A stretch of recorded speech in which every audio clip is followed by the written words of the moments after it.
Meus pais venderam minha casa de férias por $450.000. Uma casa que passei 12 anos comprando e construindo. Quando descobri que tinham usado uma procuração falsificada, minha mãe apenas disse, friamente: "Você sempre desperdiçou dinheiro com coisas sem sentido. Precisamos desse dinheiro para garantir o futuro do seu irmão." Não consegui conter um sorriso, porque a casa que eles venderam era, na verdade. Obrigada por estar aqui comigo hoje. Espero que você esteja tendo um dia maravilhoso, onde quer que esteja. Adoraria saber de qual cidade ou país você está assistindo e que horas são aí. Agora, vamos começar nossa história juntos. Meu nome é Ethan e eu sou o que se pode chamar de um responsável da minha família. Aos 35 anos, construí uma carreira sólida como arquiteto, um trabalho que exige precisão, paciência e um respeito saudável por alicerces firmes. Qualidades que, ironicamente, sempre faltaram na minha própria casa enquanto eu crescia. Engraçado como a gente acaba se atraindo por profissões que preenchem um vazio, ou talvez expressem um protesto silencioso contra o caos que conhecemos tão bem. Minha família, que Deus os abençoe, sempre preferiu os grandes gestos, os esquemas mirabolantes, ao invés da construção lenta e constante. O peso das escolhas deles, dos sonhos deles, quase sempre recaía sobre meus ombros. Invisível, não reconhecido. Ainda me lembro do gosto amargo e velho do café de posto de gasolina na minha língua. A única coisa que me mantinha acordado durante aquelas madrugadas na faculdade. Não para estudar para as provas finais, mas para terminar trabalhos de desenho freelance. O dinheiro não era para livros ou macarrão instantâneo. Ia direto para mamãe e papai, depois que mais um investimento certeiro do papai fracassava, deixando-os com outra prestação de hipoteca que eles não podiam pagar. Ou da vez em que eu estava arrumando a mochila para as minhas primeiras férias de verdade, uma trilha pelas Sierras que eu planejava há mais de um ano. A ligação veio da mamãe. A voz dela era uma mistura cuidadosamente equilibrada de pânico e decepção. "O Léo, ele precisa de dinheiro para pagar a fiança." "Foi só uma bobagem de juventude, Ethan", disse ela, minimizando uma acusação de direção imprudente e danos materiais como se fosse uma travessura qualquer.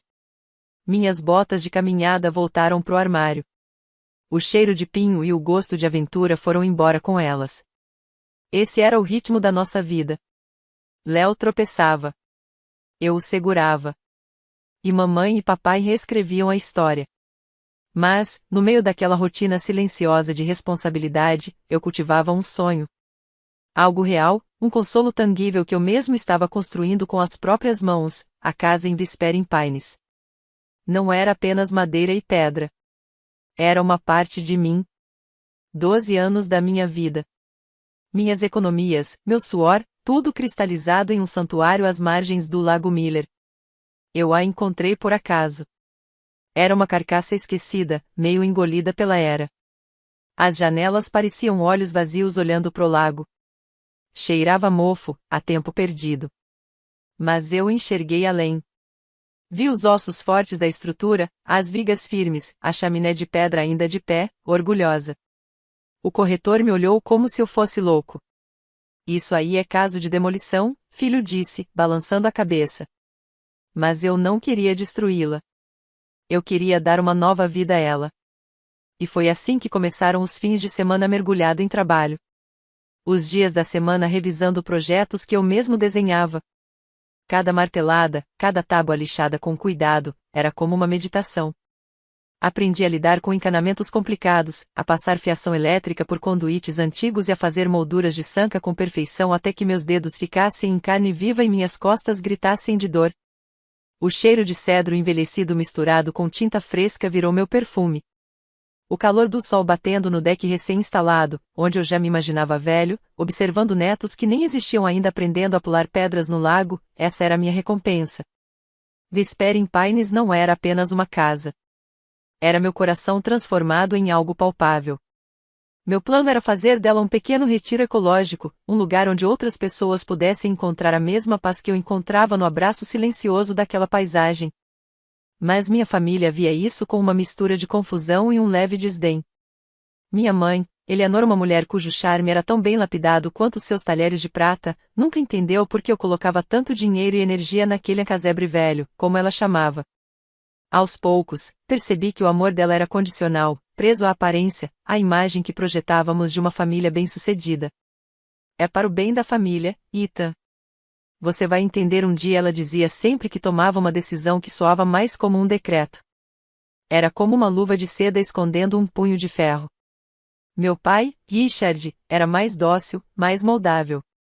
Um homem que um dia teve ambições, mas que foi sendo corroído por uma sucessão de fracassos financeiros até se tornar alguém permanentemente ansioso. Ele depositava toda a sua esperança no Léo, acreditando que meu irmão poderia não só restaurar a fortuna da família, mas também curar seu próprio ego ferido. Raramente enfrentava Eleanor, seu silêncio era a forma dele consentir com tudo. E então tinha o Léo. Meu irmão. 5 anos mais novo, mas anos-luz à frente em termos de adoração parental. Ele era um menino de ouro, carismático, cheio de charme, com uma habilidade quase mágica de convencer nossos pais de que seu próximo plano mirabolante seria a virada de jogo. Ele era, para dizer o mínimo, alérgico ao trabalho duro. Preferia viver na câmara de eco da própria genialidade inventada. Certa vez, ele apareceu na casa durante a reforma. Observou meu esforço coberto de poeira com um sorriso de deboche. Ainda brincando com esse seu projetinho sujo, Ethan? Perguntou, antes de engatar no monólogo sobre um novo aplicativo revolucionário que ele estava desenvolvendo. O primeiro abalo real, aquele que deveria ter me alertado de verdade, veio alguns meses antes de tudo acontecer. Léo, como sempre, tinha outra ideia imperdível, uma plataforma de mídia social baseada em criptomoedas que, segundo ele, iria redefinir a comunicação global. Ele precisava de um grande investimento. E, como sempre, meus pais vieram direto a mim. Foi durante um jantar em família. O cheiro do frango com alecrim da mamãe, que antes era reconfortante, naquela noite me pareceu enjoativo.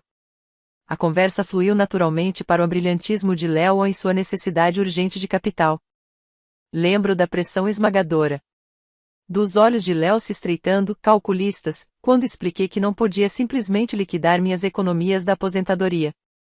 Mamãe suspirou daquele jeito teatral e sofrido que ela havia aperfeiçoado ao longo dos anos. Ah, Ethan, sempre tão cauteloso. Às vezes, é preciso arriscar muito para ganhar muito. Acabei cedendo parcialmente. Dei uma quantia que, para mim, era significativa. Mas para eles? Muito abaixo do que esperavam. A tensão na sala não desapareceu. Ficou lá. Congelada. Dura. Fria. Aquele deveria ter sido meu alerta final. Mas preferi ignorar a sirene berrando na minha frente. Um mês depois, surgiu uma oportunidade na minha empresa, uma missão de 3 meses no exterior, para gerenciar um projeto prestigiado em Singapura. Um divisor de águas na minha carreira. Uma chance que eu não podia recusar. Comecei os preparativos. Fiz as malas. Deixei um conjunto extra de chaves do meu apartamento principal, não do chalé, que, até onde eu sabia, estava guardado separadamente com meus pais. Só para regar as plantas, eles disseram. Verificar a correspondência. Uma coisinha de rotina. Coisa de família. Ou, pelo menos, o tipo de coisa que eu achava que famílias faziam. A ironia disso, olhando agora em retrospecto, é amarga como fel. Enquanto eu ajudava a construir alicerces pelo mundo, o único que realmente importava, o da minha própria casa, estava prestes a ser explodido. As primeiras semanas em Singapura foram um turbilhão. O trabalho exigia muito, as horas eram longas, mas eu prosperava diante do desafio. A umidade era um baque, um cobertor grosso e molhado que grudava na pele assim que você saía à rua. Tão diferente do ar fresco que eu sempre associei aos pinheiros sussurrantes do lago. Ainda assim, havia algo na energia daquela cidade, um zumbido constante de inovação que conversava com minha alma de arquiteto. Por um tempo, quase consegui esquecer a sensação corrosiva que havia se instalado no meu estômago antes de embarcar. Aquela amargura sutil, mas persistente, do último jantar em família. Então os sussurros começaram. Não dentro da minha cabeça, mas na linha chiada de uma ligação internacional. Era a senhora Henderson, Martha Henderson, uma vizinha de uns 60 e poucos anos, gentil, que sempre mantinha um olho no chalé quando eu não estava por perto. Ela deixou uma mensagem de voz, meio cortada, tensa. Ethan, querido, aqui é a Martha Henderson. Achei que você devia saber, tem gente, parece que de forma bem permanente, na sua casa. Luzes acesas o tempo todo. Carros que eu nunca vi por aqui. A ligação caiu abruptamente, engolida pela distância que nos separava. Mesmo com o calor tropical entrando pela janela do meu apartamento, um arrepio subiu pela minha espinha. Permanente. O que ela quis dizer com isso? Tentei retornar a ligação imediatamente. E de novo, 1 hora depois. Todas as vezes, a chamada caía direto na caixa postal. A voz alegre e gravada da Marta soava em dissonância cruel com o nó de ansiedade que agora me roía por dentro. Tentei racionalizar. Talvez eu tivesse esquecido de contar a ela sobre alguma equipe de manutenção que eu tivesse contratado. Mas eu não tinha contratado ninguém. Talvez fosse um mal-entendido. Um reflexo estranho vindo do outro lado do lago. Mas Marta nunca foi de ter devaneios. O desconforto virou um pavor frio, que se alojou firme no estômago, fazendo o lombo local que eu comera no jantar revirar amargamente. Dias depois, a lâmina digital me atingiu de cheio. Eu estava conectado à minha conta bancária nos Estados Unidos, só tentando transferir alguns fundos. Foi quando meus olhos se fixaram em uma transação recente, um depósito enorme e inesperado. $450 mil. Meu ar travou no peito. A linha do memorando era clara. Receitas Clínicas 24 Lakeview Drive. Logo abaixo, uma notificação que eu havia ignorado, um e-mail de um grupo imobiliário do qual eu nunca tinha ouvido falar. Apex Property Solutions. O assunto. Esse ficou cravado na minha memória como uma cicatriz. Parabéns, Sr. Ethan Reis, pela conclusão bem-sucedida da venda da sua propriedade. Meus dedos tremiam tanto que mal consegui segurar o celular, que escapou da minha mão e caiu com um estrondo no chão de teca polida. Quando peguei de volta, a tela estava estilhaçada, uma verdadeira teia de rachaduras, um reflexo cruelmente preciso do que acabará de acontecer com meu mundo. Fragmentos afiados de vidro se cravaram na palma da minha mão. A dor física foi apenas um sussurro distante diante da explosão surda que reverberava no meu peito. Em anexo ao e-mail estavam os documentos contrato de venda, papéis de encerramento, uma procuração, todos assinados com algo que parecia terrivelmente com a minha assinatura. Não esperei. Minhas mãos tremiam demais para digitar, então usei comandos de voz para iniciar uma chamada de vídeo com meus pais. A imagem oscilou, depois estabilizou, revelando a cena familiar da sala de estar deles. Mamãe arrumava flores em um vaso com calma ensaiada. Papai fingia ler o jornal. E Léo? Léo pairava ao fundo, uma sombra cheia de autoconfiança. Seus olhos fitaram a câmera com um brilho inquietante, parte antecipação, parte arrogância. Expliquem isso, consegui dizer, a voz rouca, mostrando o celular com a tela quebrada, onde o e-mail ainda piscava. Agora.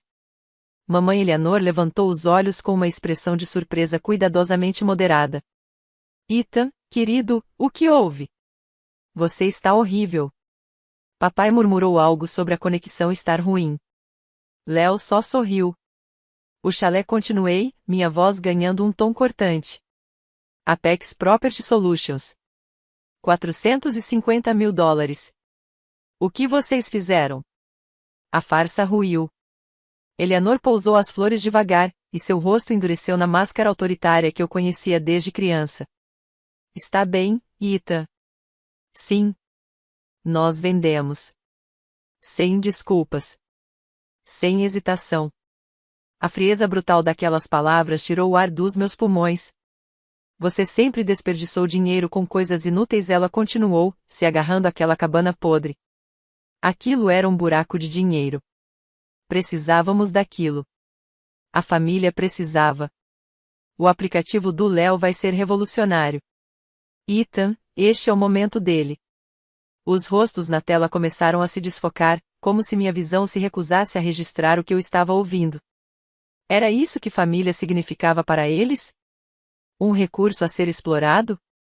12 anos de sonhos, de esforço físico, de investimento emocional, reduzidos a uma coisa sem sentido? Uma cabana decadente? Pensei nos amanheceres que assistia da varanda.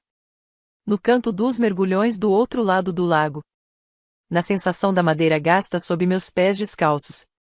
Cada lembrança era como uma faca cravando mais fundo. Sem sentido, sussurrei, a voz falhando. Aquele chalé era 12 anos da minha vida. Era o meu futuro. Papai finalmente falou, num fio de voz. Era para o seu bem, filho. Precisávamos agir rápido. O Léo recebeu uma oferta grande de um investidor, mas ele precisava de capital inicial. Foi a única solução. Encorajado, Léo se aproximou da câmera, com o sorriso debochado se ampliando no rosto. Relaxa, Ethan. De verdade. Era só um monte de madeira velha. Assim que meu app explodir, eu compro 10 cabanas dessas pra você. Você vai ver. Vai nos agradecer. A chamada continuou. A imagem permanecia ali, mas eu já não estava mais presente. Eu era só um náufrago, à deriva no meio de um mar de traição. Não era apenas sobre a casa. Nem sobre o dinheiro. Era a crueldade casual. O desprezo absoluto e silencioso. A rejeição dos meus sonhos, do meu trabalho por parte das mesmas pessoas que, mais do que tudo, deveriam me amar, me proteger. Para eles, aquilo era amor. Para mim, era o preço da utilidade. Meu valor se resumia a ser um meio para um fim. O fim chamado Léo. A ligação terminou. Não lembro quem desligou. Fiquei ali, sentado no calor abafado de Singapura, o celular destruído ainda na mão, até a primeira luz do amanhecer atravessar as persianas. Uma luz fria, cinzenta, sem compaixão. E foi nessa luz que algo mudou dentro de mim. A dor não passou. Mas ela se solidificou. Se tornou algo mais afiado. Mais claro. Aquilo não tinha sido um gesto impulsivo. Foi planejado. Calculado. Um roubo, disfarçado de preocupação familiar. Uma lembrança emergiu da neblina nítida, incômoda. Meses antes da minha viagem. Depois daquele jantar desconfortável em que me pressionaram, mais uma vez, por dinheiro para o tal aplicativo do Léo. Algo mudou neles naquela noite. Havia uma frieza nova nos olhos deles. Uma distância, quando tentei explicar, com todo o meu coração, porque os pinheiros sussurrantes significavam tanto para mim. Eles não ouviram. Só calcularam. Seus olhos passaram por mim como se eu fosse uma vitrine. Chloe, eu disse, naquela época, num telefonema aflito. Uma amiga dos tempos de faculdade, hoje uma advogada corporativa sagaz. Sinto como se me vissem como um caixa eletrônico ambulante, e o Vesperian Pines é meu cofre. Como se tivessem direitos sobre ele. Chloe, sempre prática, respondeu sem rodeios. Então proteja. Isole. Crie uma barreira legal. Se esse projeto é sério para você, trate como um negócio. Não como um capricho. E assim fizemos. Ao longo de semanas discretas, reuniões silenciosas, trocas de e-mails cautelosos, fundamos a Vesperian Pines Sanctuary LLC. A cabana, sua escritura, tudo foi formalmente transferido de Ethan Reis, pessoa física, para a recém-criada Sociedade de Responsabilidade Limitada. Eu era o único diretor administrativo. Mas os registros públicos de propriedade foram propositalmente ofuscados, camadas e mais camadas de estrutura legal corporativa protegiam tudo. Criei até um endereço e conta bancária exclusivos para a empresa. Na época, tudo aquilo pareceu um gesto quase paranoico. Uma camada de ceticismo exagerado. Quem precisa de uma LLC para uma casa de férias, pensei, envergonhado da minha própria desconfiança. Agora? Aquela precaução silenciosa era a única coisa me separando do colapso total. Eles achavam que tinham vendido a cabana de Ethan Reis. Mal sabiam que tentaram fraudar uma corporação. E aquela corporação era eu. O voo de volta aos Estados Unidos foi um borrão ar reciclado, raiva fervente. Cada hora se arrastava, alimentada por café morno e um ensaio mental obsessivo da tempestade que eu estava prestes a soltar. A dor da traição não havia diminuído. Tinha sido lapidada. Afiada como uma lâmina. Assim que o avião pousou, fiz minha primeira ligação, Chloe. Nos encontramos no escritório dela, no centro da cidade. O ambiente de aço escovado e concreto frio contrastava violentamente com a madeira quente e os espaços banhados de sol que eu sempre sonhei para os pinheiros sussurrantes. Chloe, sempre calma e metódica, escutava atentamente enquanto eu descrevia a videochamada. Sua expressão ia se tornando cada vez mais dura a cada detalhe que eu contava. Ela já tinha recebido cópias dos documentos de venda forjados pela imobiliária, que eu havia encaminhado logo depois da ligação. Eles são de Singapura. Descarados, disse ela, tocando com a unha impecavelmente feita na procuração falsificada. Mas também, incrivelmente burros. Ela confirmou que, conforme o plano de contingência que havíamos preparado, já havia notificado os compradores o Sr. e a Sra. Henderson e o corretor deles sobre a existência da Whispering Pines Sanctuary LLC. O comunicado foi cuidadosamente redigido, alertando sobre uma disputa de propriedade significativa e uma tentativa de transferência não autorizada do imóvel localizado na 24 Lakeview Drive. Isso teria causado, no mínimo, confusão suficiente para travar qualquer nova transação e, mais importante ainda, impedir que meus pais tivessem acesso imediato ao valor total da venda, caso ainda não o tivessem recebido. Com o plano em mãos e a raiva em ebulição, fui até a casa dos meus pais. A rua familiar, o gramado bem aparado, até a velha caixa de correio meio torta que eu mesmo já havia endireitado incontáveis vezes. Tudo estava diferente. Estranho. O ar na sala de estar deles parecia pesado. Uma mistura sufocante de falsa hospitalidade e o cheiro metálico da minha raiva contida. Tinham redecorado tudo. Sofás novos, luxuosos. Uma televisão de tela plana absurda. Um pequeno mimo, talvez, em celebração ao sucesso de Léo. Mamãe praticamente saltitava de empolgação, os olhos brilhando com uma energia nervosa, quase maníaca. Ela me desafiava a dizer algo. Léo estava jogado em um dos sofás novos, o telefone colado no ouvido. Caminhava de um lado para o outro falando alto sobre a sinergia, retenção de usuários e métricas de engajamento. Quando me viu, apenas assentiu com a cabeça, como se eu fosse um entregador. Meu pai, Richard, estava mais calado. Evitava meu olhar, murmurando algo como "é bom te ver em casa", enquanto desviava os olhos. A farsa me sufocava. No dia seguinte, Chloe enviou as intimações. Não para a casa dos meus pais, mas para cada um deles individualmente, incluindo Léo. Convocando-os formalmente ao seu escritório. O cabeçalho era simples e direto. Chloe Davis e Associados, que escritório de advocacia. O assunto: questão jurídica urgente envolvendo a propriedade localizada na 24 Lakeview Drive ativo da Whispering Pines Sanctuary LLC.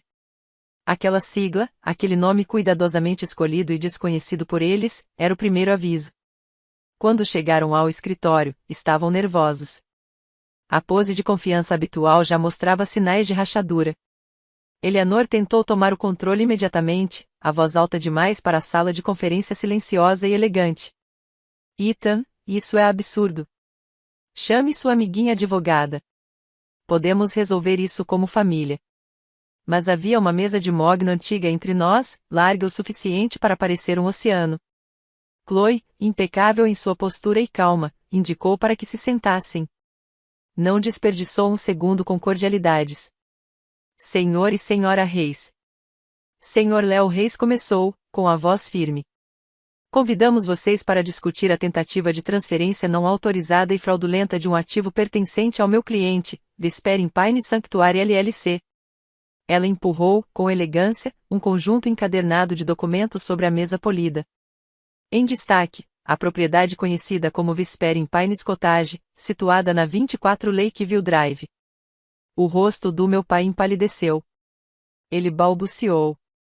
Eu não entendo. Ethan era o dono da casa. Nós tínhamos uma procuração. Começou a vasculhar nervosamente a pasta que traziam consigo, à procura do documento falsificado. Léo tentou manter arrogância, soltando um riso debochado. Mas a segurança habitual estava começando a desmoronar. Isso é só um truque jurídico. Ele está exagerando, tentou Eleanor, num tom forçado. Pelo contrário, rebateu Chloe, o olhar firme como aço. Ela apontou para os documentos que havia colocado diante deles. Estes são os registros de constituição da Whispering Pines Sanctuary LLC, devidamente protocolados no cartório do secretário de Estado há quase 6 meses. E eis aqui ela tocou outro papel com firmeza, a escritura oficial registrada, transferindo a propriedade integral do imóvel localizado na 24 Lakeview Drive do Sr. Ethan Reis para a Whispering Pines Sanctuary LLC, com data de 5 meses atrás. Muito antes, portanto, da suposta procuração que vocês dizem ter sido assinada. E certamente antes da tentativa de venda fraudulenta. Ela fez uma pausa, deixando as palavras afundarem na sala silenciosa. A propriedade que a senhora tentou vender, senhora Reis, não era mais um bem pessoal de Ethan Reis no momento da transação. Ela era e sempre foi, desde então, propriedade exclusiva de uma entidade legalmente distinta. O rosto de Eleanor perdeu a cor. A fachada cuidadosamente montada de preocupação materna começava a rachar, revelando algo muito mais duro e feio por baixo. Mas ele é o dono da LLC, não é? Ela rebateu, a voz vacilando.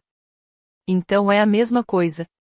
Foi então que falei, com uma firmeza surpreendente, sem o menor traço do tremor que me atormentava há semanas. Não, mãe. Não é a mesma coisa.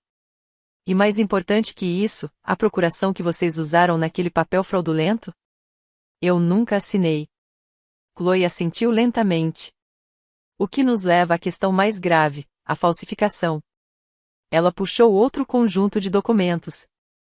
Aqui está a declaração juramentada do Sr. Reis, confirmando que ele estava fora do país na data em que a procuração foi supostamente assinada e autenticada. E também temos um relatório preliminar de análise forense de caligrafia, que ele encomendou em Singapura, comparando a assinatura na procuração com assinaturas verificadas e autênticas. Ela deixou o peso do próximo momento se acumular antes de continuar.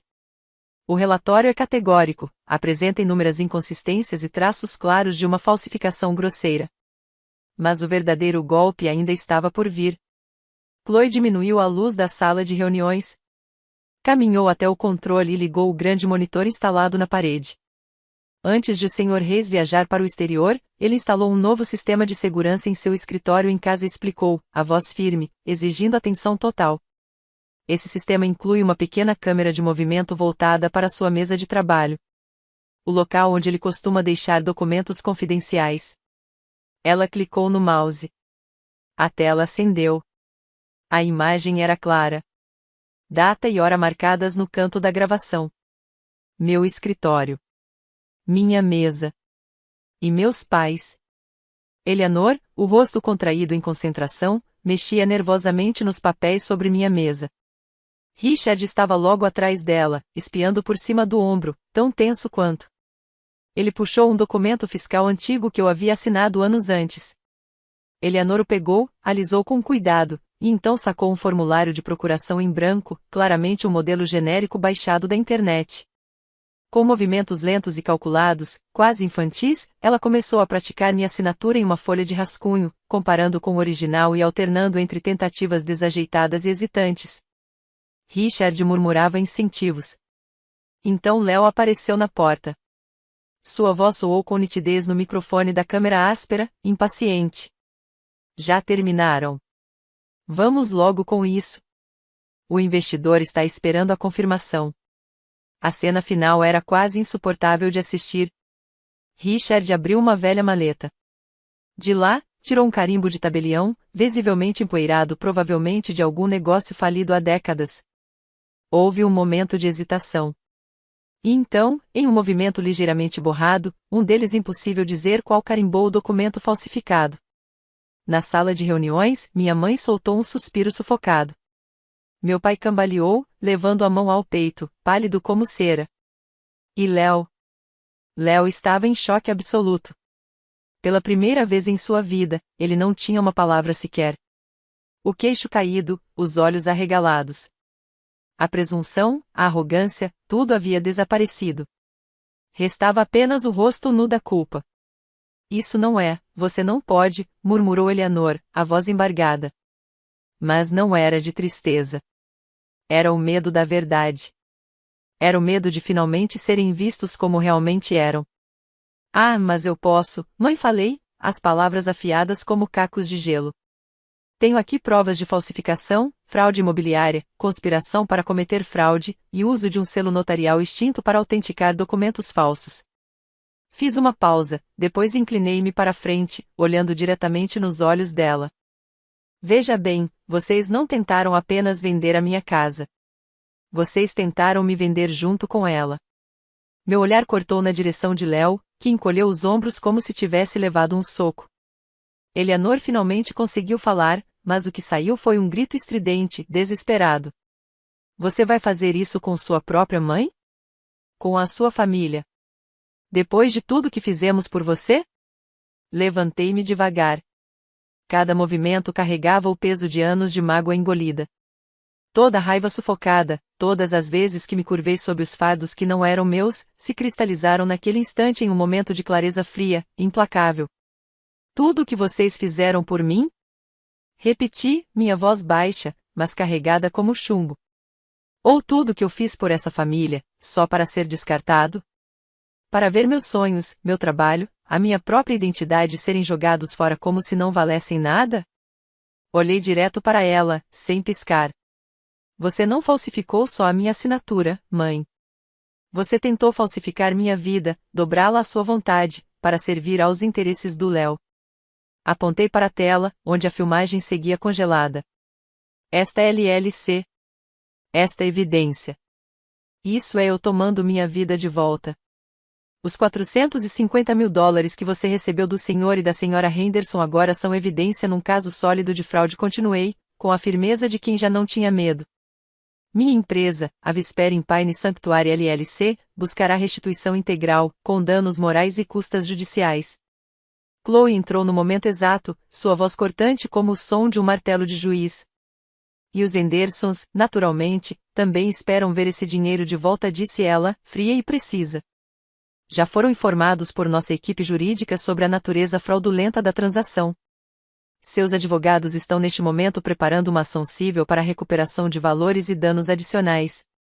E estão, compreensivelmente, avaliando opções quanto às medidas criminais cabíveis. O silêncio que se seguiu foi quebrado apenas pela respiração curta e irregular de Richard. A maré não havia simplesmente virado. Ela tinha sido arrastada por um tsunami. O efeito imediato naquela sala de reuniões foi puro caos, um contraste gritante com a calma meticulosa da apresentação de Chloe. Eleanor oscilava entre descrença e desespero, a máscara desabando. Num instante, gritava de indignação, no seguinte, implorava entre soluços. Ethan, você não pode fazer isso. Nós vamos acabar arruinados. Pense na saúde do seu pai, no escândalo. Sua voz, normalmente controlada, agora tremia com um pânico cru, quase animalesco, um tom que eu nunca tinha ouvido sair dela. Richard se afundou na cadeira. Parecia um homem acabado. O rosto sem cor, os olhos se movendo entre mim e Chloe como se procurassem uma saída que não existia. Léo, claro, foi o primeiro a reagir com agressividade, seu medo tomando a forma de um ataque infantil. Você armou tudo isso contra a gente. Cuspiu, a voz trêmula. Sempre teve inveja de mim. Queria me ver falhar. Encarei-o, e dessa vez a dor que aquelas palavras costumavam causar já não existia mais. Era só eco vazio. Vocês se colocaram nessa, Léo, respondi, a voz baixa, firme. Sua ganância. Seu senso de direito.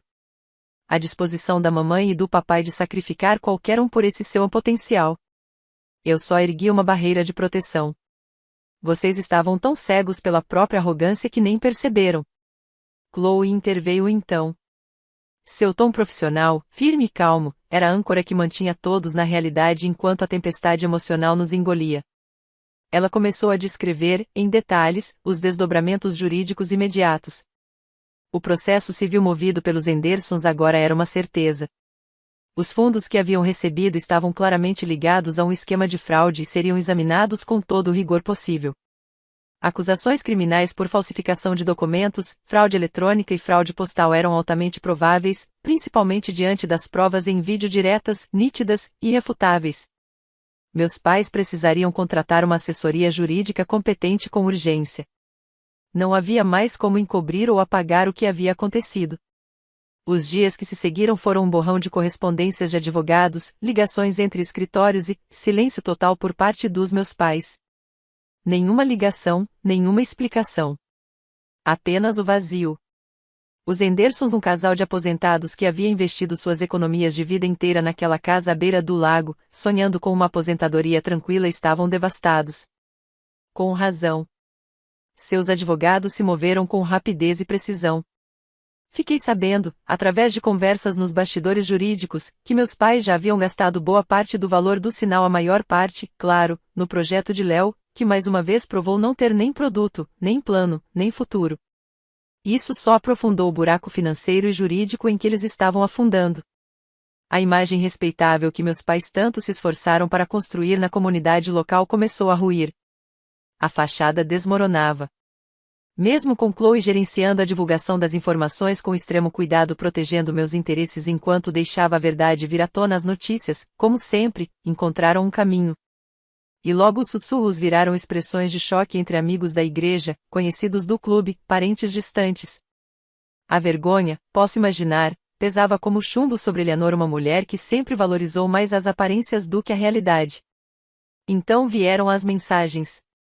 Vozes engasgando de culpa, textos desesperados, e-mails carregados de manipulação emocional.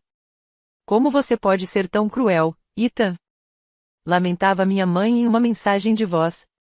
Somos sua família. Vamos perder tudo.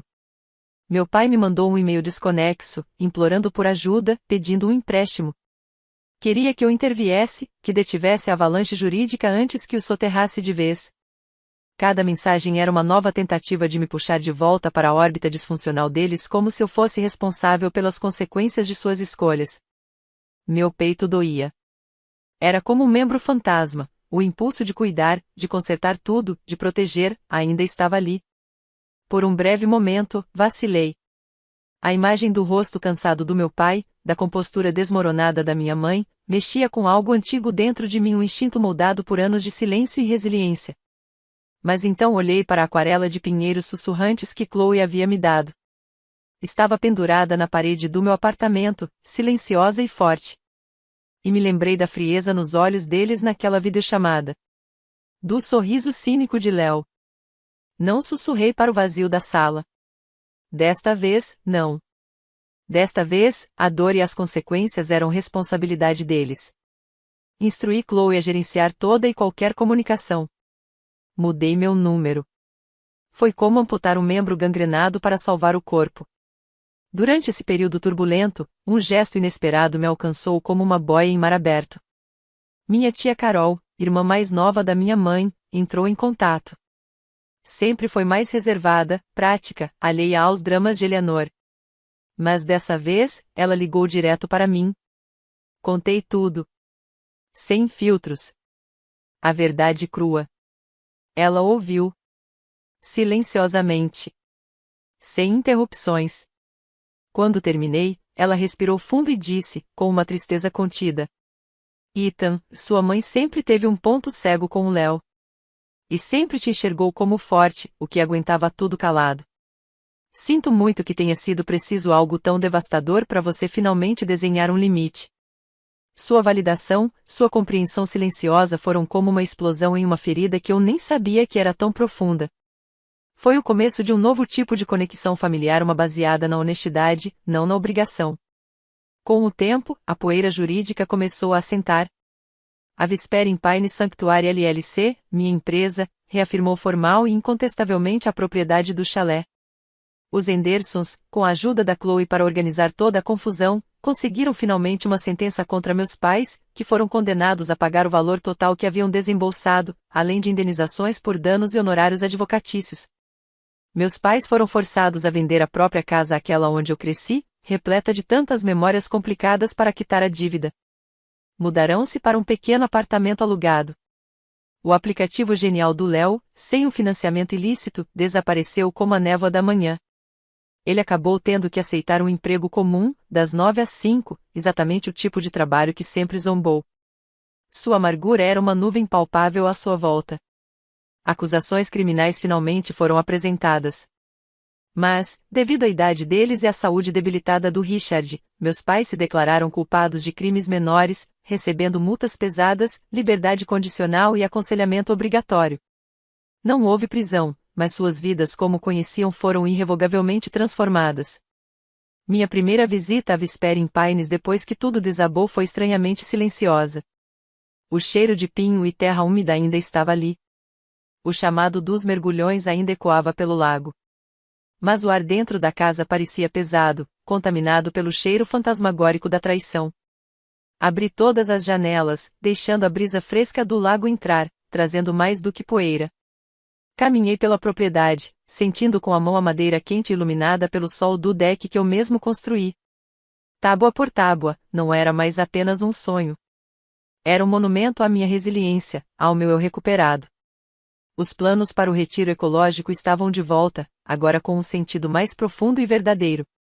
Seria um santuário, sim, mas também um testemunho da força encontrada na escolha por si mesmo. As cicatrizes permanecem, claro. A traição pelo próprio sangue deixa uma marca que nunca desaparece completamente. É uma dor surda em dias chuvosos. Uma sombra que cintila na borda da memória durante férias em família que já não frequento da mesma forma. Mas estou construindo algo novo. Não só com madeira, pedra e pinheiros sussurrantes, mas dentro de mim.